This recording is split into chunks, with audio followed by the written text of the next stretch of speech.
ಎಲ್ರಿಗೂ ನಮಸ್ಕಾರ. Welcome back to my channel. ನಾನು ರಮ್ಯಾ. ಇವತ್ತಿನ ವಿಡಿಯೋದಲ್ಲಿ ಅವಲಕ್ಕಿ ಹಪ್ಪಳನ ಯಾವ ರೀತಿ ಮಾಡೋದು ಅಂತ ಸಿಂಪಲಾಗಿ ತಿಳಿಸ್ಕೊಡ್ತಾ ಇದ್ದೀನಿ. ಬಾಯಲ್ಲಿಟ್ಟರೆ ಕರಗುವಷ್ಟು ತುಂಬ ಮೃದುವಾಗಿ ಮಾಡುವಂತಹ ಅವಲಕ್ಕಿ ಹಪ್ಪಳನ. ಸೊ ಎಲ್ಲೂ ಕೂಡ ಸ್ಕಿಪ್ ಮಾಡದೆ ವಿಡಿಯೋನ ಪೂರ್ತಿಯಾಗಿ ನೋಡಿ. ಇನ್ ಕೇಸ್ ಈ ವಿಡಿಯೋ ನಿಮ್ಗೆ ಇಷ್ಟ ಆದರೆ ಲೈಕ್ ಮಾಡಿ, ಶೇರ್ ಮಾಡಿ, ಕಮೆಂಟ್ ಮಾಡಿ, ಹಾಗೆ ನಮ್ಮ ಚಾನಲ್ನ ಸಬ್ಸ್ಕ್ರೈಬ್ ಮಾಡ್ಕೊಂಡು ನೋಡಿ ಅಂತ ಹೇಳ್ತಾ ಈ ವಿಡಿಯೋನ ಶುರು ಮಾಡ್ತಾ ಇದ್ದೀನಿ.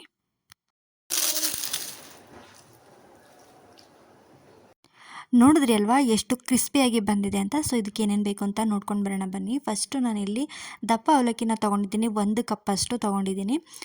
ದಪ್ಪ ಅವಲಕ್ಕಿಯಿಂದ ಮಾಡಿದ್ರೆ ತುಂಬ ಚೆನ್ನಾಗಿ ಬರುತ್ತೆ. ಇದು ಪೇಪರ್ ಅವಲಕ್ಕಿ ಬರುತ್ತೆ ನೋಡಿ, ಅದಲ್ಲ. ಸೊ ಇಲ್ಲಿ ನಾನು ದಪ್ಪ ಅವಲಕ್ಕಿನ ತೊಗೊಂಡಿದ್ದೀನಿ. ಅದನ್ನು ನಾನು ಒಂದು ಪಾತ್ರೆಗೆ ಆ್ಯಡ್ ಮಾಡ್ಕೊಳ್ತಾ ಇದ್ದೀನಿ. ಇದನ್ನು ಒಂದು 3-4 ಸಲ ನಾನು ನೀಟಾಗಿ ವಾಶ್ ಮಾಡಿ ಎತ್ತಿಟ್ಕೊತೀನಿ. ನಾನು ಇಲ್ಲಿ ಎಷ್ಟು 1 ಕಪ್ಪಷ್ಟು ನಾನು ಅವಲಕ್ಕಿ ಹಾಕ್ಕೊಂಡಿದ್ದೀನಿ, ಅದೇ ಕಪ್ಪಷ್ಟು ನಾನಿಲ್ಲಿ 1 ಕಪ್ಪಷ್ಟು ನೀರನ್ನ ಸೇರಿಸಿ ನೆನೆಯಲಿಕ್ಕೆ ಬಿಡ್ತೀನಿ. ಒಂದು 4 ಸಲನಾದರೂ ವಾಶ್ ಮಾಡ್ಕೊಳ್ಬೇಕಾಗುತ್ತೆ, ತುಂಬಾ ಡಸ್ಟ್ ಇರುತ್ತೆ. ಸೊ ಹಾಗಾಗಿ ಇವಾಗ ನಾನು ವಾಶ್ ಮಾಡಿದ್ದೆಲ್ಲ ಆಯಿತು. ನೆಕ್ಸ್ಟ್ ಇವಾಗ ನಾನು 1 ಕಪ್ಪಷ್ಟು ನೀರನ್ನ ಆ್ಯಡ್ ಮಾಡಿ ನೆನೆಸ್ಕೊಳ್ತಾ ಇದ್ದೀನಿ. ಒಂದು 10 ಮಿನಿಟ್ಸ್ ನೆನೆಸ್ಕೊಂಡ್ರೆ ಸಾಕಾಗುತ್ತೆ. ತುಂಬ ರುಚಿಯಾಗಿ ಬರುತ್ತೆ, ನೀವೊಂದು ಸಲ ಟ್ರೈ ಮಾಡಿ. ಹಾಗೆ ಇದನ್ನು ನಾನು 1 ಕಪ್ಪಷ್ಟು ನೀರನ್ನ ಸೇರಿಸ್ಕೊಂಡು ನೆನೆಸ್ಕೊಳ್ತಾ ಇದ್ದೀನಿ. ಒಂದು ತಟ್ಟೆನ ಮುಚ್ಚಿ ಒಂದು 10 ನಿಮಿಷ ನಾವು ನೆನೆಸ್ಕೊಂಡ್ರೆ ಸಾಕಾಗುತ್ತೆ. ಇವಾಗ 10 ನಿಮಿಷ ಆಗಿದೆ. ಈಗ ನೋಡ್ತಾ ಇರ್ಬೋದು ಇಲ್ಲಿ ಎಷ್ಟು ದಪ್ಪ ಆಗಿದೆ ಅಂತೇಳಿ. ಈ ರೀತಿಯಾಗಿ ನಿಂತಿದ್ರೆ ಸಾಕಾಗುತ್ತೆ. ಮ್ಯಾಶ್ ಮಾಡಿದ್ರೆ ಈ ರೀತಿ ಆಗಬೇಕು. ಸೊ ಇದೆಲ್ಲ ಆದಮೇಲೆ ನಾನು ಒಂದು ಮಿಕ್ಸಿ ಜಾರ್ಗೆ ಇದನ್ನೆಲ್ಲ ಸೇರಿಸ್ಕೊಂಡು ಸ್ವಲ್ಪ ಸ್ವಲ್ಪನೇ ಚೆನ್ನಾಗಿ ನುಣ್ಣಗೆ ರುಬ್ಕೊಳ್ಬೇಕಾಗುತ್ತೆ. ಒಂದೇ ಸಲ ಹಾಕೊಳ್ಳೋದಕ್ಕೆ ಹೋಗಬೇಡಿ. ಸ್ವಲ್ಪ ಸ್ವಲ್ಪನೇ ಸೇರಿಸ್ಕೊಂಡು ಇದನ್ನು ನುಣ್ಣಗೆ ರುಬ್ಕೊಂಡ್ರೆ ಆಯಿತು. ನೆಕ್ಸ್ಟು ನಾನಿಲ್ಲಿ 1 ಕಪ್ಪಷ್ಟು ನೀರನ್ನ ಸೇರಿಸ್ಕೊಂಡು ಇವಾಗ ಇದನ್ನು ರುಬ್ಕೊಳ್ತಾ ಇದ್ದೀನಿ. ಅಳತೆಯಲ್ಲಿ ಇಟ್ಕೋಬೇಕು. ಫಸ್ಟು ನಾವು ನೆನೆಸ್ಕೊಳ್ಬೇಕಾದ್ರೆ 1 ಕಪ್ಪು, ರುಬ್ಕೊಳ್ಬೇಕಾದ್ರೆ 1 ಕಪ್ಪು, ಹಾಗೆ ನಾವು ಈಗ ಮಿಕ್ಸ್ ಮಾಡ್ತೀವಿ ನೋಡಿ, ಆವಾಗ 2 ಕಪ್ಪಷ್ಟು ನೀರನ್ನ ಸೇರಿಸ್ಕೊಂಡು ಒಟ್ಟು 4 ಕಪ್ಪಷ್ಟು ನೀರನ್ನ ಸೇರಿಸ್ಕೋಬೇಕಾಗುತ್ತೆ. ಇದನ್ನು ಚೆನ್ನಾಗಿ ರುಬ್ಕೊಂಡು ಬಂದಿದ್ದಾಯಿತು. ನೆಕ್ಸ್ಟ್ ಇವಾಗ 2 ಕಪ್ಪಷ್ಟು ನಾನು ನೀರನ್ನ ಸೇರಿಸ್ಕೊಳ್ತಾ ಇದ್ದೀನಿ. ನಾನು 1 ಕಪ್ಪು ನಾನು ಅವಲಕ್ಕಿ ತೊಗೊಂಡಿದ್ದಲ್ವ, ಸೊ ಅದಕ್ಕೆ 4 ಕಪ್ಪಷ್ಟು ನೀರನ್ನ ಸೇರಿಸ್ಕೋಬೇಕಾಗುತ್ತೆ. ಅಂದರೆ ಫಸ್ಟು ನೆನೆಸ್ಬೇಕಾದ್ರೆ ಮತ್ತು ಮಿಕ್ಸಲ್ಲಿ ಗ್ರೈಂಡ್ ಮಾಡಬೇಕಾದ್ರೆ ನೆಕ್ಸ್ಟ್ ಇವಾಗ ನಾವು ಒಲೆ ಮೇಲೆ ಇಟ್ಟು ಬೇಯಿಸ್ಕೋಬೇಕಲ್ವ. ಸೊ ಹಾಗಾಗಿ ಇಲ್ಲಿ 2 ಕಪ್ಪಷ್ಟು, ಒಟ್ಟು 4 ಕಪ್ಪಷ್ಟು ನೆನಪಲ್ಲಿ ಇಟ್ಕೊಳ್ಳಿ.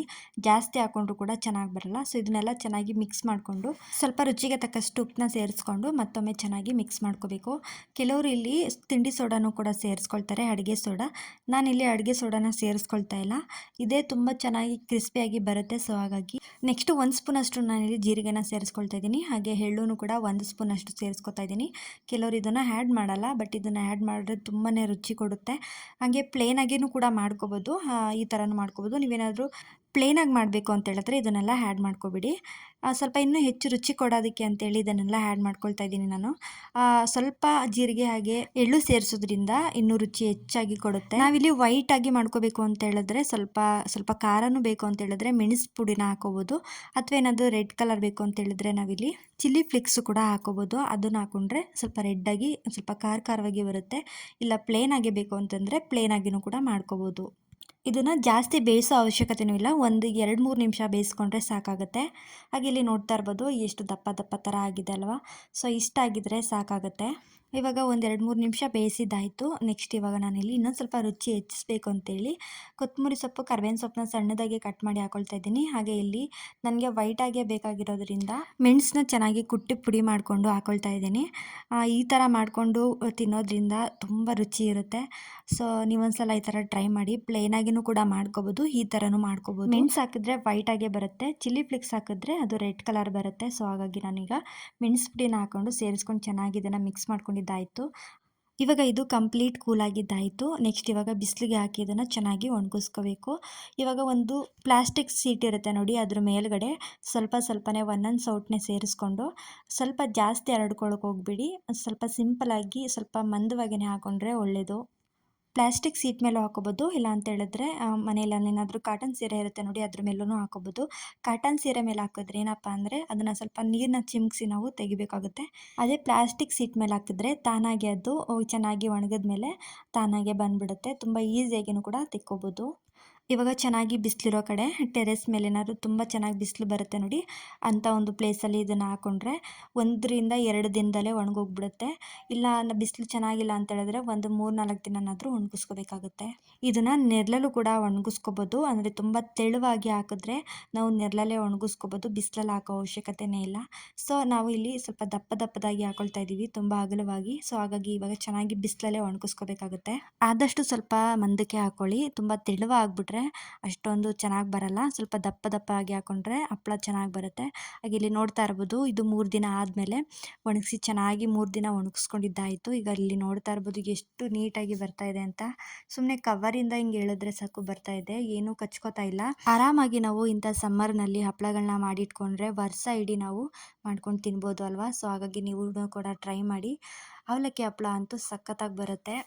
ಹಪ್ಪಳ ಮಾಡೋಕ್ಕೆ ಬರ್ದಿದ್ದರೂ ಕೂಡ ಆರಾಮಾಗಿ ಮಾಡ್ಕೋಬೋದು. ಯಾಕೆಂತಂದರೆ ಇದನ್ನು ಒತ್ತೋ ಅವಶ್ಯಕತೆ ಇಲ್ಲ, ಒಬ್ಬರು ಸಪೋರ್ಟಿಗೂ ಕೂಡ ಬೇಕಾಗಿಲ್ಲ. ನಾವೇ ಆರಾಮಾಗಿ ಒಂಥರ ಗಂಜಿ ಥರ ಅಲ್ವಾ, ಇದು ಗಂಜಿ ಥರ ಮಾಡಿ ನಾವು ಸೌಟಲ್ಲಿ ಬಿಡೋ ಥರ ಇರುತ್ತೆ ಅಲ್ವಾ. ಸೊ ಹಾಗಾಗಿ ಈಸಿಯಾಗೂ ಕೂಡ ಇರುತ್ತೆ. ಹಾಗೆ ಇಲ್ಲಿ ನೋಡ್ತಾ ಇರ್ಬೋದು ಎಷ್ಟು ಚೆನ್ನಾಗಿ ಬಂದಿದೆ ಅಂತ. ತುಂಬಾ ಒಂಥರ ಗಾಜು ಥರ ಬಂದಿದೆ, ಅಂದರೆ ಇಷ್ಟು ಮಂದ ಹಾಕಿರೋದೇ ತೆಳುವಾಗಿದೆ. ಸೊ ಇಷ್ಟು ಹಾಕ್ಕೊಂಡ್ರೆ ಸಾಕಾಗುತ್ತೆ. ಹಾಗೆ ಇವಾಗ ನಾನು ಕರೆದು ತೋರಿಸ್ತೀನಿ ಯಾವ ಥರ ಬಂದಿದೆ ಅಂತ. ಎಳ್ಳು, ಜೀರಿಗೆ, ಮೆಣಸು, ಕೊತ್ತಂಬರಿ ಸೊಪ್ಪು, ಕರ್ಬೇವಿನ ಸೊಪ್ಪು ಇದೆಲ್ಲ ಒಂಥರ ಎಕ್ಸ್ಟ್ರಾ ಟೇಸ್ಟ್ ಕೊಡುತ್ತೆ ಅಂತ ನಾನು ಆ್ಯಡ್ ಮಾಡಿದ್ದೀನಿ. ಹಾಗೆ ಇಲ್ಲಿ ನೋಡ್ತಾ ಇರ್ಬೋದು, ಇವಾಗ ಎಣ್ಣೆ ಬಿಸಿ ಮಾಡಲಿಕ್ಕೆ ಇಟ್ಟಿದ್ದೆ. ಎಣ್ಣೆ ಬಿಸಿ ಆದ ನಂತರ ಚೆನ್ನಾಗಿ ಎಣ್ಣೆ ಕಾಯಿಸ್ಕೊಂಡು ಹಾಕೋಬೇಕು, ಆವಾಗ ಈ ಥರ ಚೆನ್ನಾಗಿ ಹರಳುತ್ತೆ. ನಾನಿಲ್ಲಿ ತಿಂಡಿ ಸೋಡಾನು ಕೂಡ ಆ್ಯಡ್ ಮಾಡಿಲ್ಲ. ನೋಡ್ತಾ ಇರ್ಬೋದು ಈಗ ಎಷ್ಟು ಚೆನ್ನಾಗಿ ಬಂದಿದೆ ಅಂತ, ತುಂಬ ಕ್ರಿಸ್ಪಿಯಾಗಿ ತುಂಬಾ ರುಚಿಯಾಗಿ ಬಂದಿತ್ತು. ಖಂಡಿತವಾಗ್ಲೂ ನೀವು ಒಂದ್ಸಲ ಟ್ರೈ ಮಾಡಿ. ರಸಮ್ಗೆ, ಬೇಳೆ ಸಾಂಬಾರಿಗೆ, ತಿಳಿ ಸಾಂಬಾರಿಗೆಲ್ಲನೂ ತುಂಬ ರುಚಿಯಾಗಿರುತ್ತೆ. ಸೈಡಿಸ್ ಅಂತೂ ಸಖತ್ತಾಗಿರುತ್ತೆ. ಇದಕ್ಕೊಂದು ಪಲ್ಯ ಮಾಡಿಕೊಂಡು ಉಪ್ಪಿನಕಾಯಿ ಹಾಕ್ಕೊಂಡು ತಿಂತಾ ಇದ್ದರೆ ಸಿಕ್ಕಾಬಿಟ್ಟೆ ಚೆನ್ನಾಗಿರುತ್ತೆ. ಹಾಗೆ ಎಷ್ಟು ರುಚಿಯಾಗಿರುತ್ತೆ ಅಂತ ನೀವು ಕಮೆಂಟ್ ಬಾಕ್ಸಲ್ಲಿ ಬಂದು ತಿಳಿಸ್ತೀರಾ, ಅಷ್ಟು ರುಚಿಯಾಗಿರುತ್ತೆ. ಸೊ ಖಂಡಿತವಾಗ್ಲೂ ನೀವು ಒಂದ್ಸಲ ಟ್ರೈ ಮಾಡಿ.